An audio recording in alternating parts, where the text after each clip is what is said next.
So ayan muli mga bossing yan. So naghahanap pa rin ako ng ganitong klaseng coins, although may nabili tayo pero kaunti pa lang.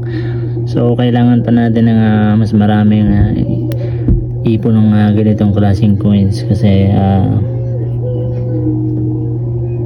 iniipon po natin yung ganitong klaseng coins na Asian Philippines.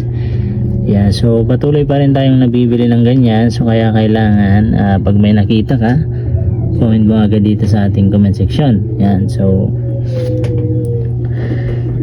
para naman doon sa mga bago, kailangan po naka-subscribe tayo, naka-comment nung yung coins, no? So comment mo lang dyan sa baba o kaya i-mention mo ako para ma-notify ka agad dito sa aking cellphone yung pangalan mo, no? Ayan na. So ganito dapat mga bossing yung makikita nyo sa likod ng inyong coins. Yan si Asiano. So ano pala to, 10 peso coins na bago. So ang taon niya is 2026.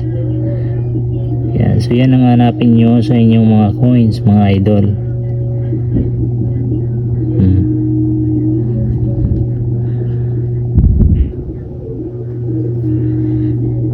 Yan. So para naman sa mga hindi nakakaalam ng page natin, Manoy Vlog po. Yan. So makikita mo agad yan pag sinearch mo. Yan. So pwede mo rin i-comment doon yung mga coins mo para makita natin. Kung hindi ko man makita dito, doon makikita natin yan kasi kung kinoment mo makikita natin yan mga bossing, no? Yan. So 20k to 30k ang bawat piraso niyan.